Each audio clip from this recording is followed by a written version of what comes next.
when I start with a blank page, I feel like I've never written a piece of music before. So it's a new journey, it's a new inquiry, it's a new way of imagining sound and a sonic structure. And it's really a place and a context in which I find I can completely get lost in. For me, it's a meditative and spiritual exercise. It's an exercise in focusing one's attention. It's an exercise in mindfulness. It's an exercise in logic. It's an exercise in creating something that has never existed. So it's the challenge of trying to do that is always what inspires me to start a piece.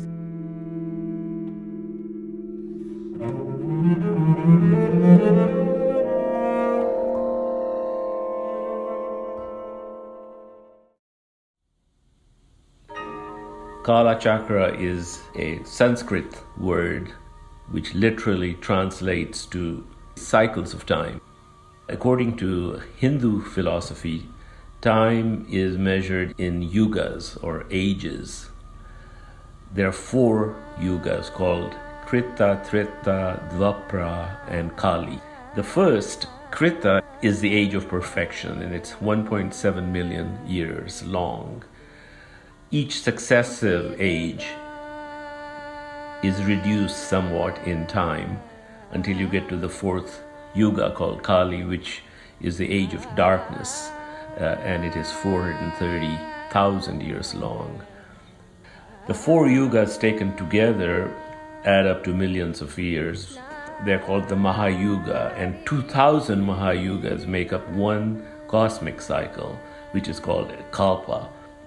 We proceed through time from a state of perfection to a state of imperfection. According to the Hindu calendar, we're in the middle of the dark Kali age right now, which will last 430,000 years.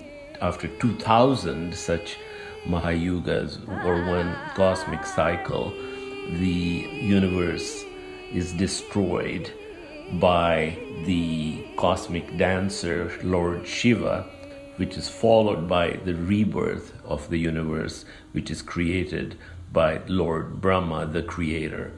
And then the entire cycle starts again.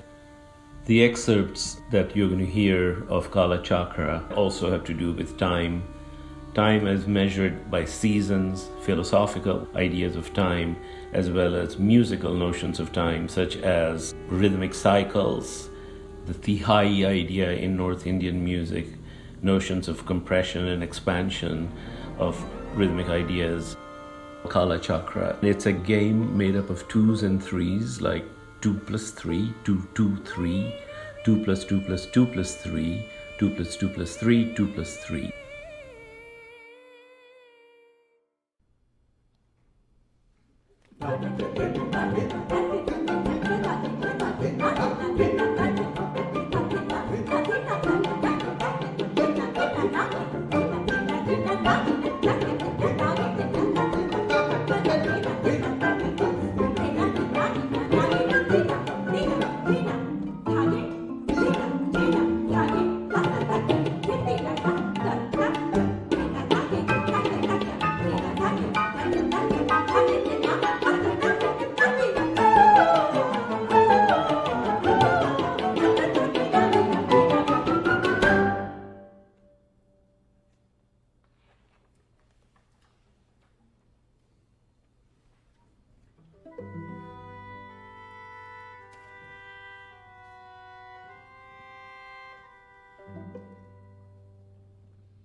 Korde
If a blind man asked me what the morning looks like, I would play Lalit for him.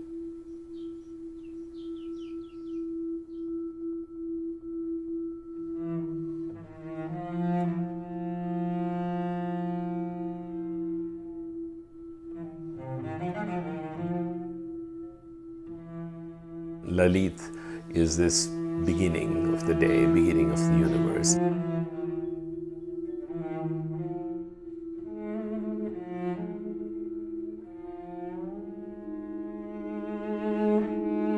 The idea behind a performance of a raga is that a listener has to be elevated and has to enter a musical space that is beyond the mundane and perhaps reach something that's a higher level of perception or a higher level of existence.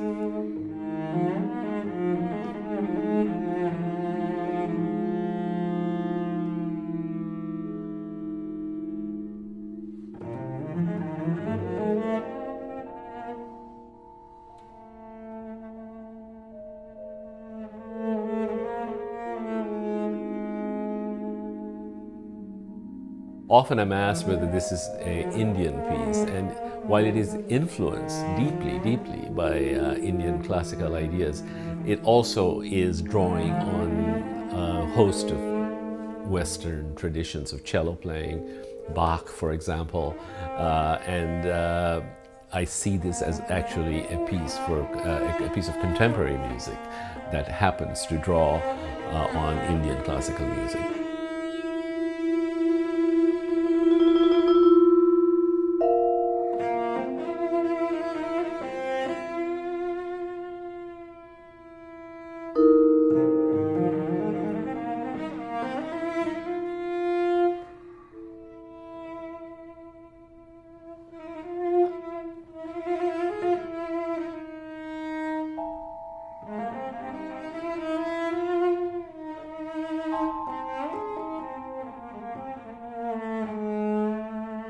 I'm searching for a musical idea that is usually expressed in the Indian culture through improvisation, but I'm trying to notate it so that I can recall it in every performance. That's a Western idea.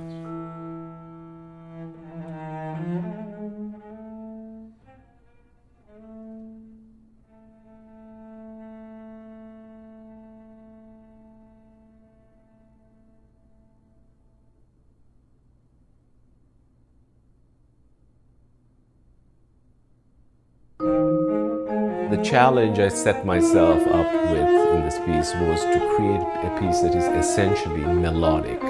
So all the compositional attention is, as far as the cello line is concerned, is on melodic variation.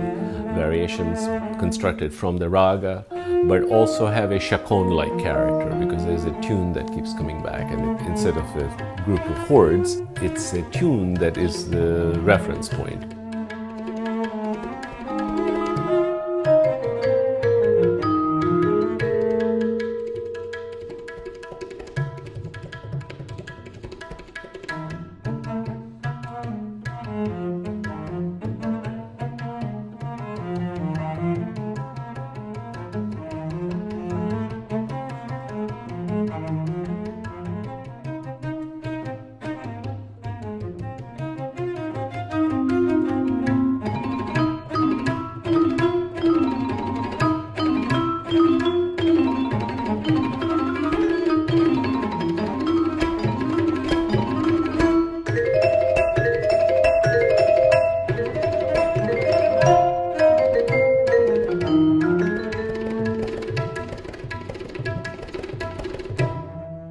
I'm drawn to the Buddhist idea of samsara, the idea that life is fleeting and you cannot really hold on to anything because it's always changing.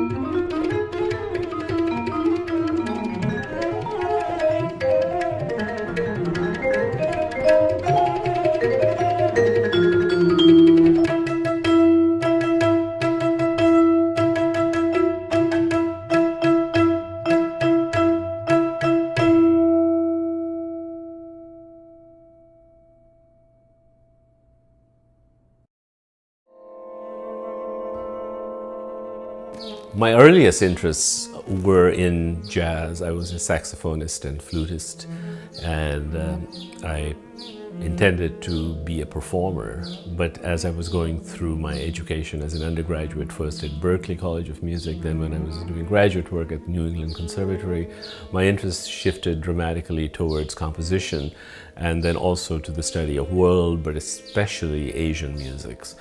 And gradually found that I had far more affinity with music of Japanese, Balinese, and Indian cultures than I had for example, the modernist experiments of John Cage. And now I'm trying to find a way of integrating all my interests, which is jazz, classical music, Bach, also Ligeti still and Stockhausen, but in a different way, as well as Indian music, Japanese music, and so on. So I'm striving to create a language that I feel that I feel comfortable with, that reflects my own musical and cultural background.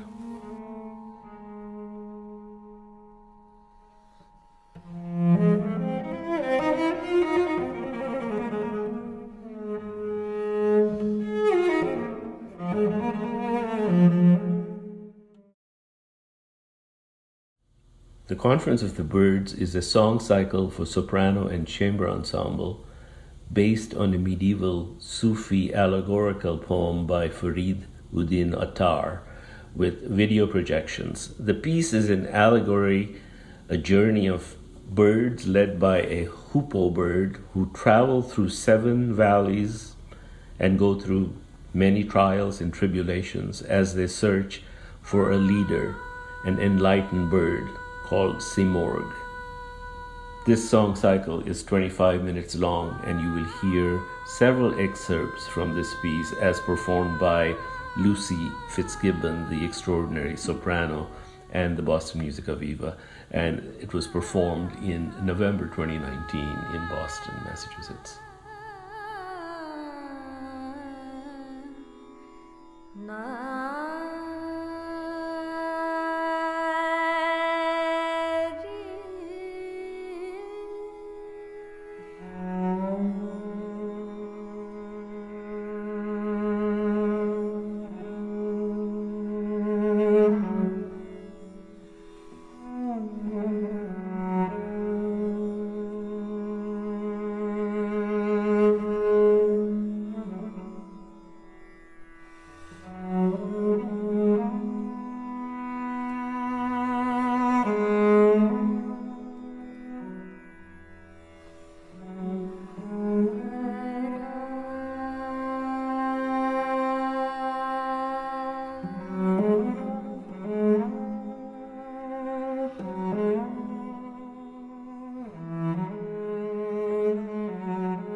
Desperate fights over territory, water, and food. Air and water contaminated. Unhappiness.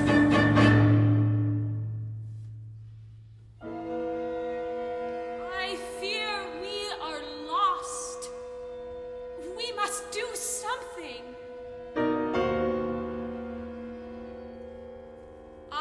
I've seen the world.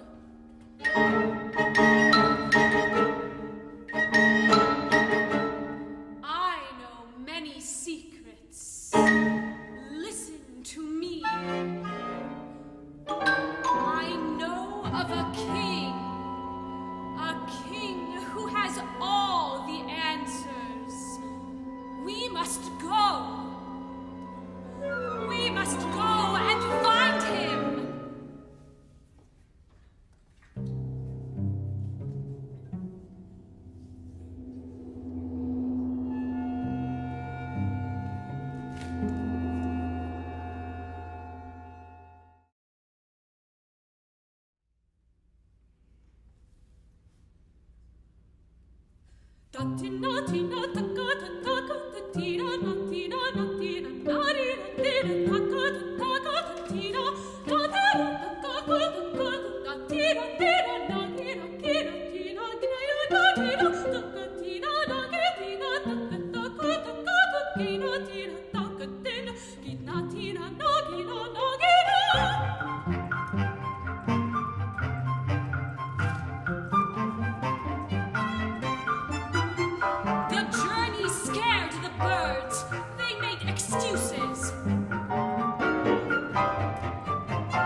Great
If you really boil it down to the 15 minutes or 20 minutes that the audience is paying attention to the piece, then I'm trying to convey to them an experience that's memorable and meaningful, in that it might even give them a notion of how a musical structure can provide a moment of escape, solace, inspiration, and ultimately enrich their lives. That's why I do it. That's why I listen to music.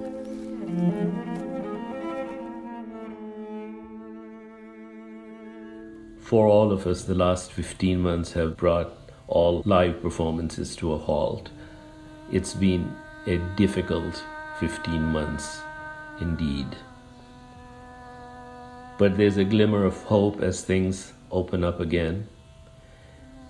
In the coming months, I'm looking forward to completing a new symphonic work for the newly formed South Asian Symphony Orchestra. My new work is called Oceans Rising,